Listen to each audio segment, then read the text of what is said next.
puntos de vista y las opiniones expresadas en este programa son de los participantes y no reflejan necesariamente las opiniones de BronxNet o sus colaboradores. Hola a todos y bienvenidos a una nueva edición de Diálogo Abierto. En el programa de hoy conoce lo que es la Ley de Semana Laboral Justa y cómo esta legislación ayuda en los horarios de los trabajadores. Habla Sandra Vélez, la comisionada interina del Departamento de Protección al Consumidor y el Trabajador.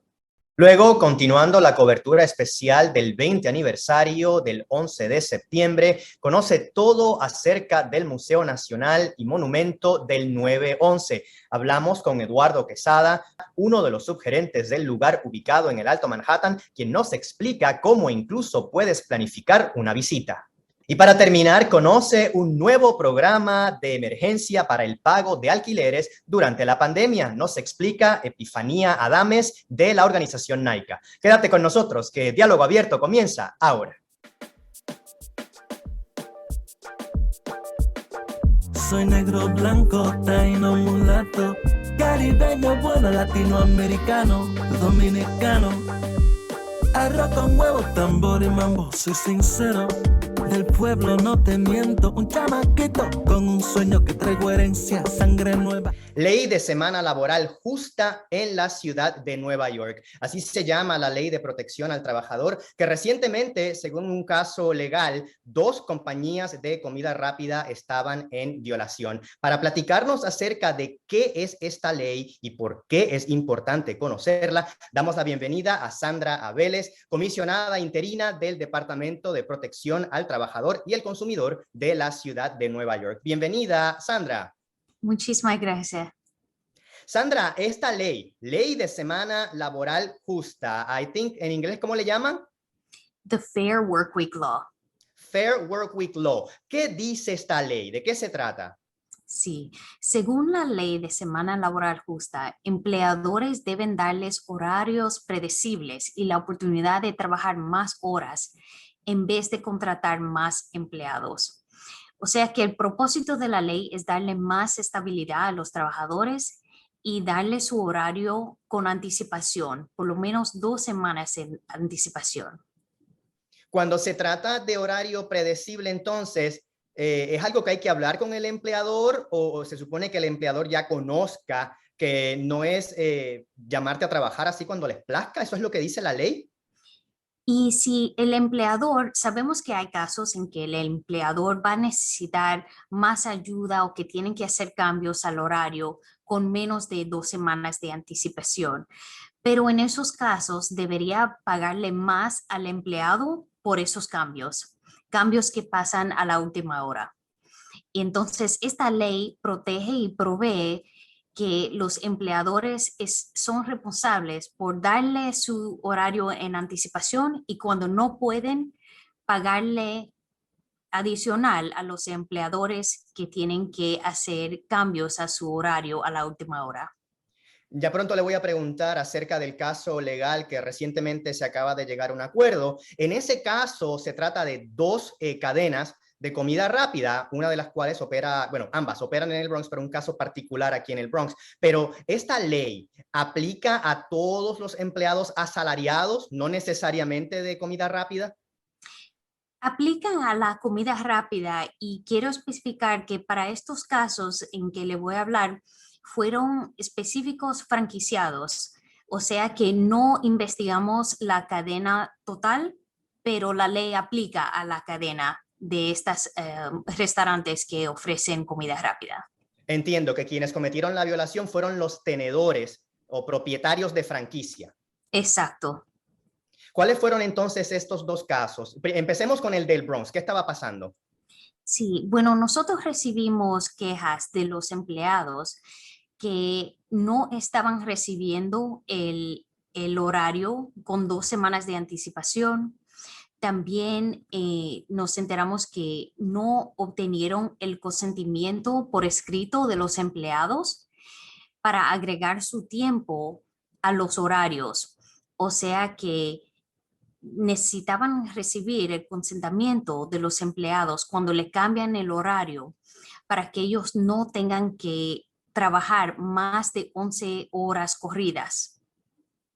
También no le pagaban a los empleados la cantidad requerida para los turnos cuando le cambiaron los horarios.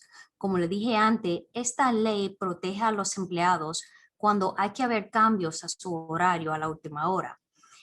Nos pueden llamar al 311 y nosotros le podemos asesorar si le están cambiando su horario sin pagarle extra por esos cambios. Ahora, comisionada, este tipo de caso es lo que llaman complaint activated, o sea, la ley existe, pero las autoridades no intervienen a menos que haya una querella.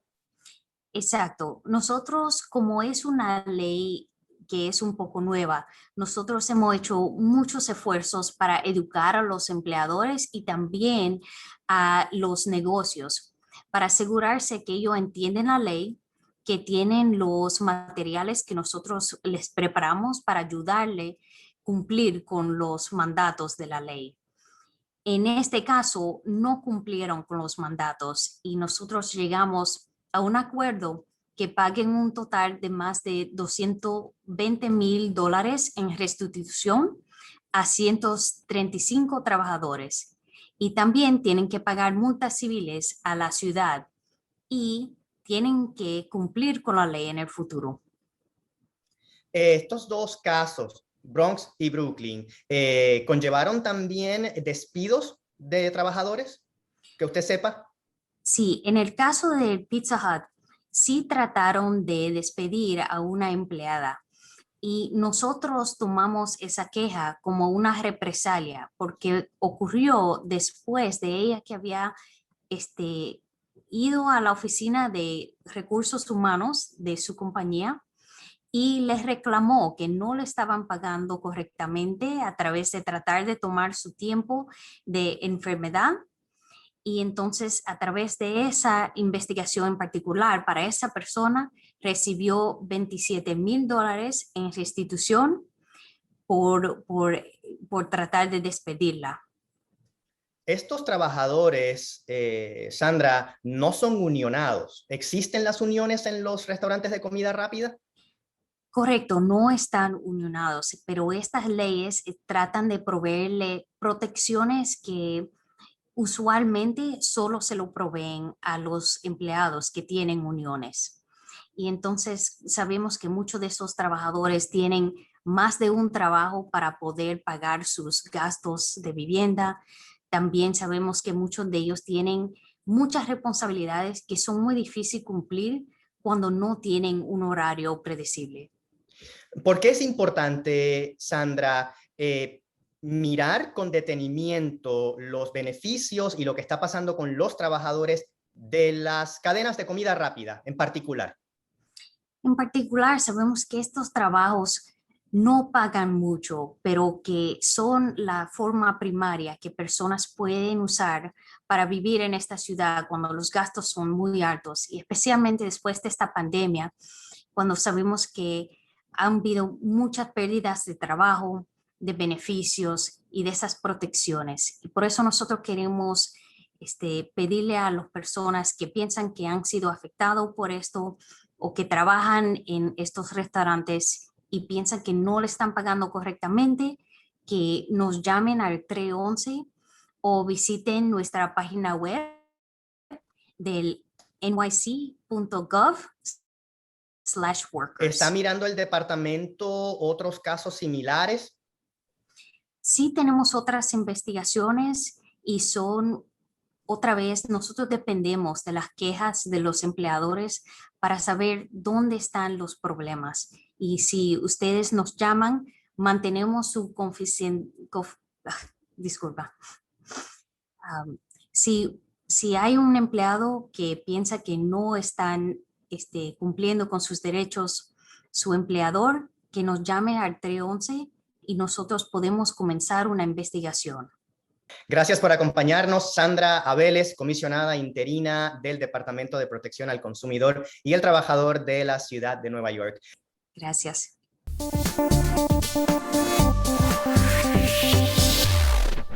En nuestro programa anterior hicimos un especial acerca del 20 aniversario de los ataques terroristas del 11 de septiembre. Tuvimos con nosotros al gobernador George Pataki y también al teniente de bomberos Rico Díaz, sobreviviente del atentado terrorista. En ese programa se habló bastante del monumento de recordación y el museo del 11 de septiembre. Y para hablarnos sobre qué contiene este museo y lo que es el monumento, y cómo poder visitar este lugar icónico de Nueva York, damos la bienvenida a Eduardo Quesada, asistente de gerente en el Museo del 9/11 de la ciudad de Nueva York. Bienvenido, Eduardo.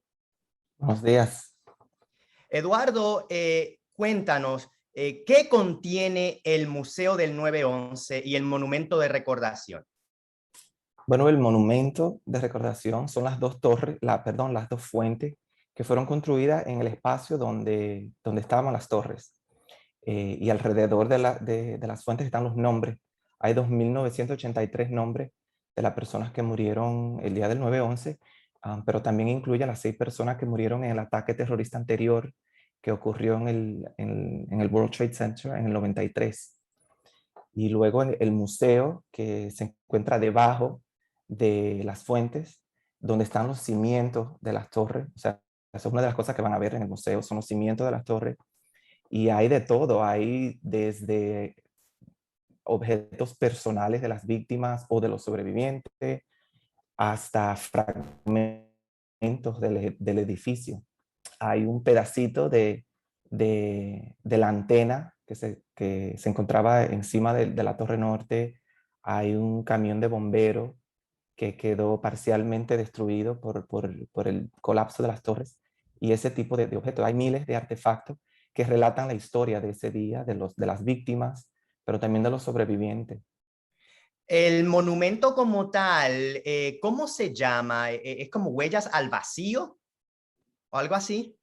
El diseño del monumento, se me escapa el nombre en esto, pero es algo así como Huellas al Vacío, y representa eso, ¿no? El hecho de que ese vacío de las torres siempre estará ahí. Reflecting Absence, perdón, se llama.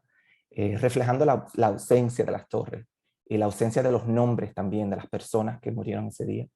Y refleja eso, ¿no? Refleja la ausencia de las torres, la ausencia de esas personas, el hecho de que ese vacío nunca se llenará. Eso también representa el agua, el hecho de que el agua es una fuente que corre y esas fuentes nunca se llenan de agua, ¿no? En cuanto al museo como tal, ¿es un recorrido subterráneo? Sí, es debajo de debajo de las fuentes, aproximadamente 70 pies por debajo de la tierra, donde estaban los cimientos de las Torres Gemelas. ¿Se sabe, Eduardo, cuántas personas visitan el museo y el monumento anualmente? Anualmente, o sea, cambia. Ahora mismo los números están un poco, diferentes. Hasta ahora, por ejemplo, 4.000 personas diarias más o menos al museo. Al memorial, afuera del monumento, cambia diariamente. Se reciben hasta 10.000 o más personas diarias. La entrada al monumento es gratuita y abierta, ¿correcto? Al monumento, sí, a las fuentes es gratuita y abierta.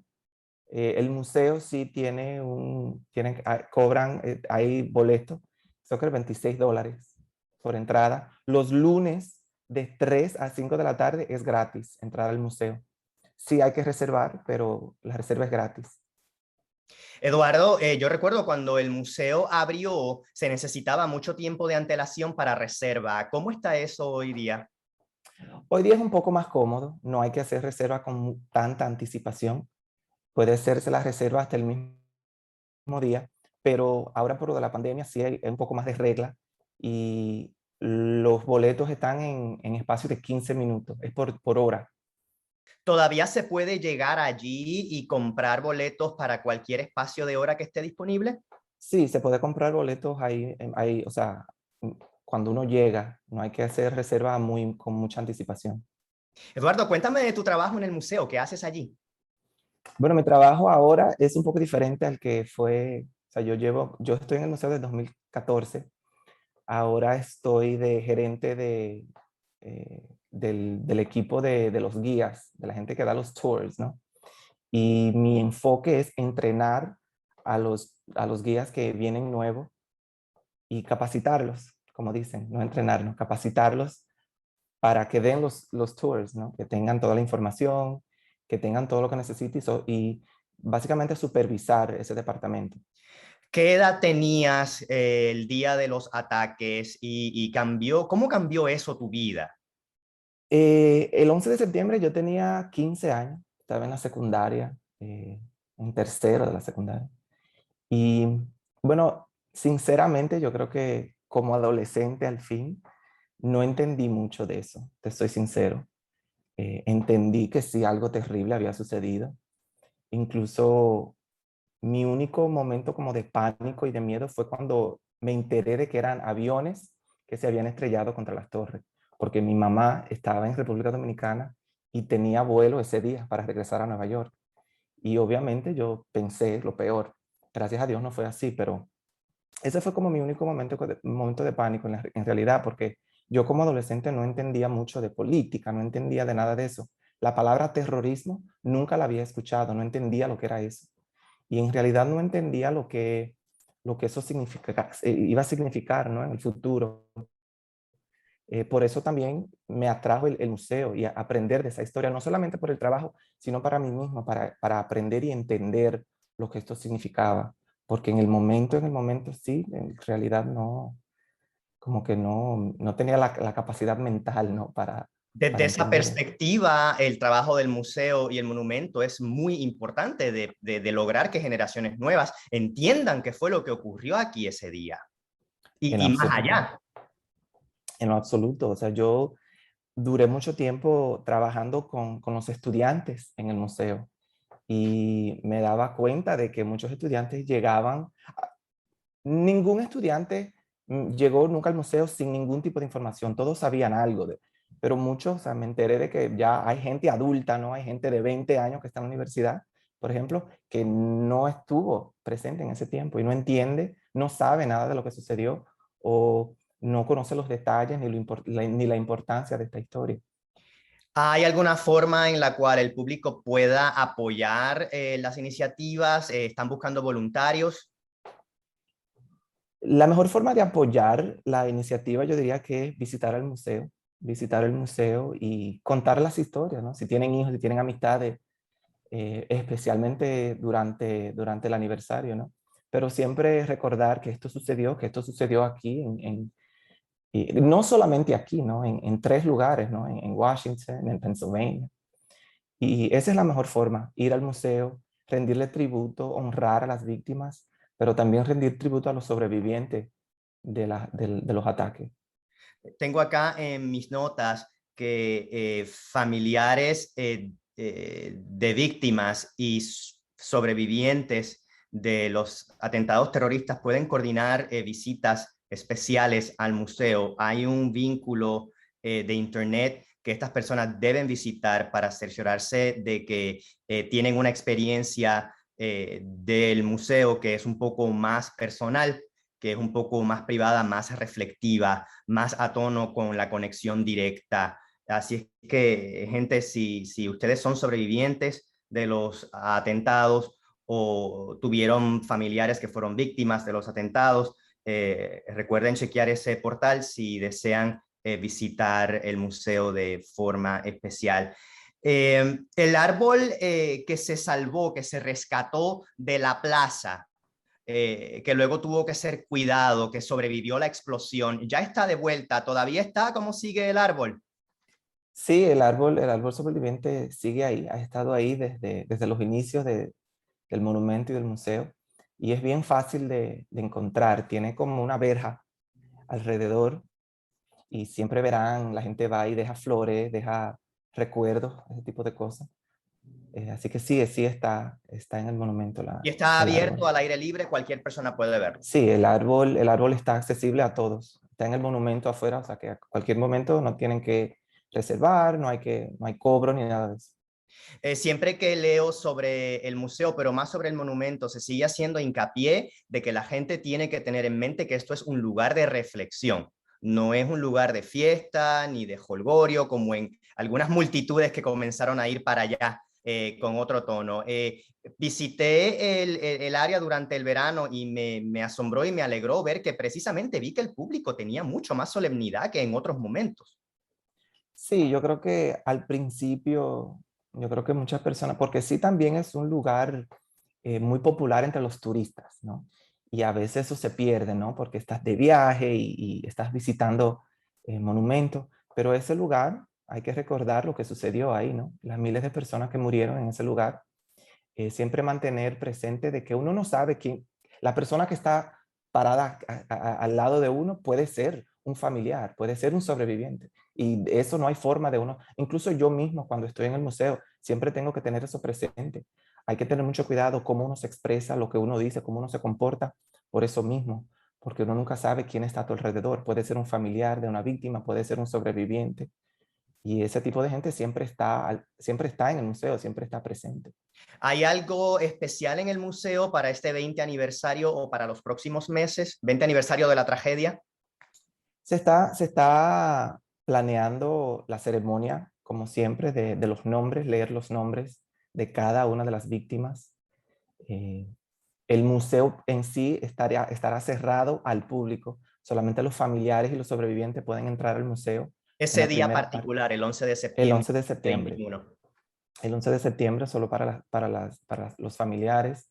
También hay un programa, como un webinar, ¿no? Un webinario que para los estudiantes. Profesores pueden solicitar y se le enviará un link y luego de que vean el video, el webinario, también tendrán la oportunidad de charlar con nosotros, con los empleados, con personas que trabajan en el museo y hacernos preguntas. Eso sucederá el viernes y el sábado, el 10 y el 11. Y El ahí, 10 y el 11 al momento de la filmación de este segmento. exacto. Gracias por acompañarnos el día de hoy. Eduardo Quesada, asistente de gerente en el Museo del 11 de septiembre. Gracias a ustedes. Buen día.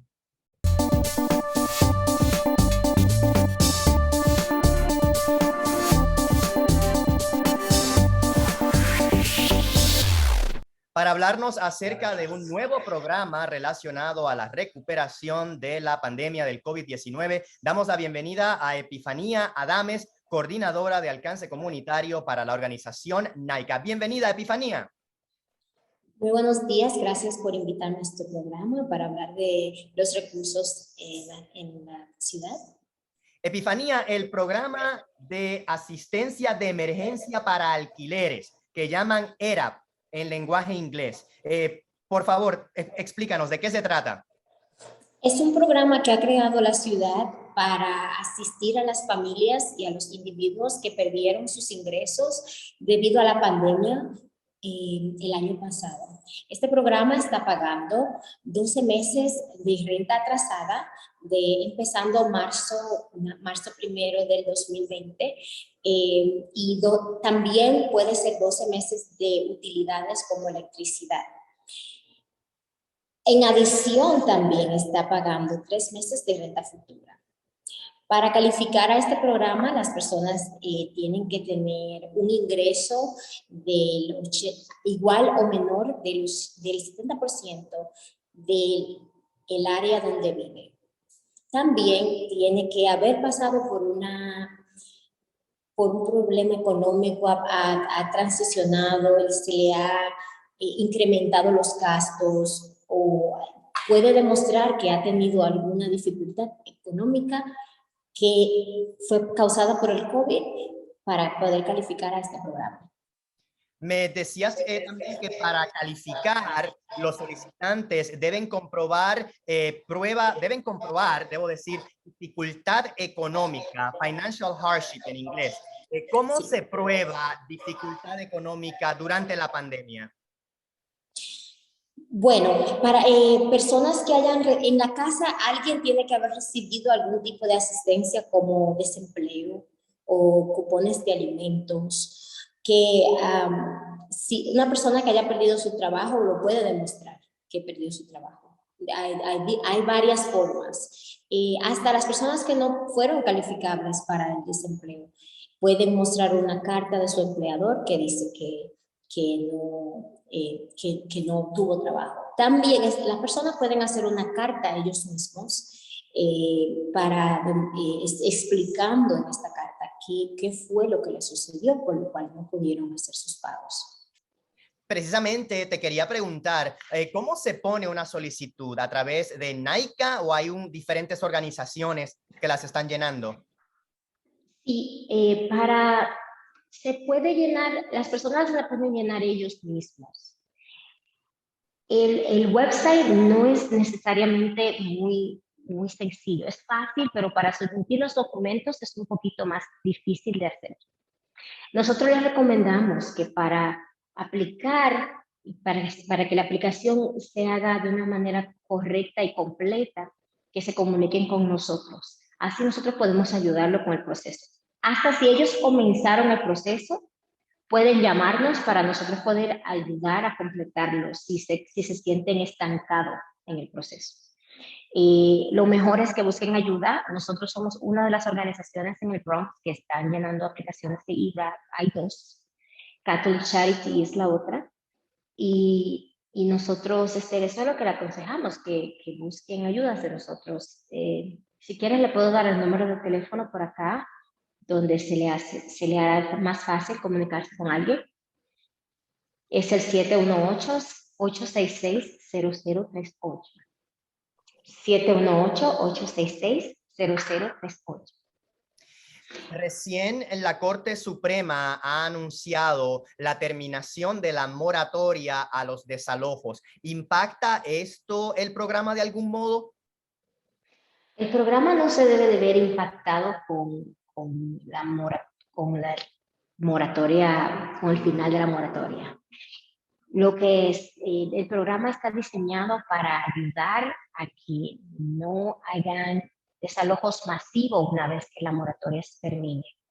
Pero este tema de la moratoria es algo que cambia cada día y nosotros no le podemos dar una información precisa en este momento porque lo que le puedo decir hoy que está correcto, mañana puede cambiar. Entonces, lo mejor en todo caso es siempre preguntar y pedir información de fuentes fidedignas. Exactamente. Nosotros tenemos personas que hablan español. Por favor, llámenos. Nosotros queremos que todo el que puede aplicar, aplique, porque queremos que nuestra comunidad sea la primera en obtener estos servicios tan importantes. Gracias por esta información, Epifanía Adames, coordinadora de alcance comunitario en la organización NAICA. Muchas gracias a ustedes por tenerme acá.